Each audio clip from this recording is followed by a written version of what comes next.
নমস্কার, welcome back to my channel pops magic. Paneer খেতে আমরা অনেকেই ভালোবাসি।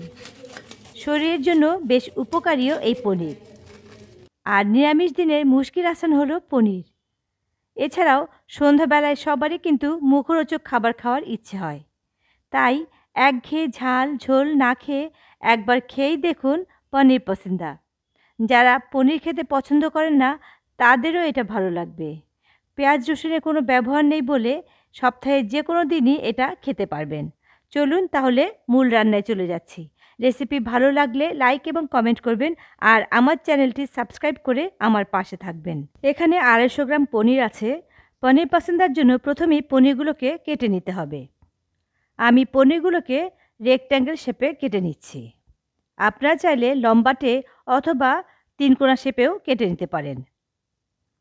দেখুন এটাকে আমি কেটে নিচ্ছি।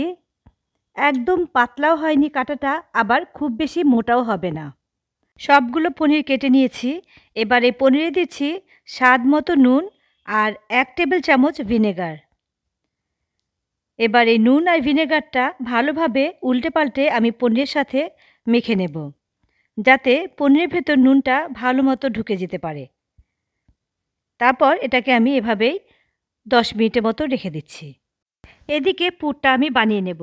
পুরের জন্য নিয়েছি ছোট 1 আঁটি পালং শাক, 1 মুঠো পুদিনা পাতা, 1 মুঠো ধনে পাতা, 1 ইঞ্চি পরিমাণ আদা, 3টে কাঁচা লঙ্কা আর 50 গ্রামের মতো ভাজা চিনেবাদাম। একটা মিক্সার গ্রাইন্ডারে এবারে সব কিছু আমি দিয়ে দিচ্ছি। এটাকে পেস্ট করে নেব মিহি করে। যদি পেস্ট করতে বেশি অসুবিধা হয় তাহলে অল্প জল দিয়ে নেবেন। আমি অল্প জল দিয়েই এটাকে পেস্ট করে নিয়েছি। খুব বেশি জল কিন্তু দেবেন না। গ্যাসে একটা ফ্রাই প্যান বসিয়ে 1 চা চামচ সাদা তেল দিয়ে দিলাম। তেল গরম হয়ে গেছে। এবারে সেই পেস্টটাকে আমি ঢেলে দিলাম। দিচ্ছি স্বাদ মতো নুন, অল্প হলুদ আর অল্প একটু চিনি। চিনিটা দেবেন, এতে পুরের টেস্টটা ভালো আসবে। মিডিয়াম ফ্লেমে ভালোভাবে এখন সব মিশিয়ে নেব।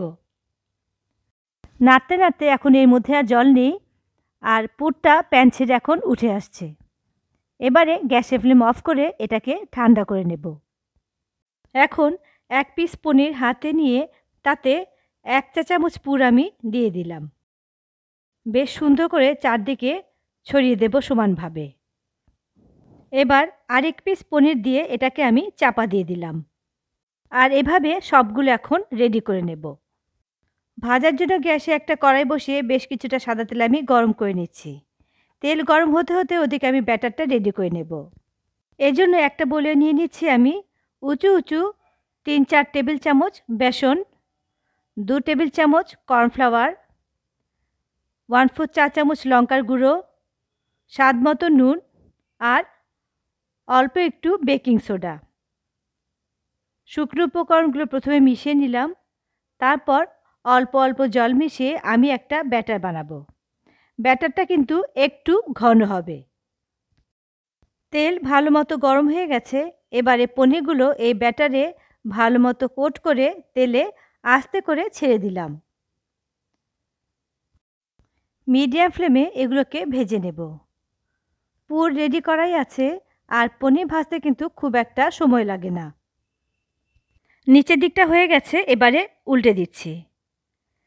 বেসনগুলোর মধ্যে অল্প একটু খাবার সোডা বা বেকিং সোডা অবশ্যই দেবেন, এতে ভাজাগুলো মুচমুচে হবে আর অনেকক্ষণ মুচমুচেও থাকবে। উল্টে পাল্টে আমি দুটো দিকে এরকম লাল করে ভেজে নিয়েছি। এবারে এগুলোকে তুলে নিচ্ছি। রেডি হয়ে গেল মুচমুচে পনির পসন্দা। দেখতেই পাচ্ছেন কতটা ক্রিস্পি হয়েছে। আমি একটা ভেঙে দেখাচ্ছি। দেখুন ভেতরটা কি সুন্দর লাগছে দেখতে। বাড়িতে গেস্ট এলে অনায়াসে তাদেরকে এটা খাইয়ে মন জয় করতে পারবেন। আগে থেকেই সব কিছু রেডি করে রাখবেন আর গেস্ট এলে বেসন গুলে শুধু ভেজে দেবেন। রেসিপি ভালো লাগলে অবশ্যই এভাবে একবার ট্রাই করবেন বাড়িতে।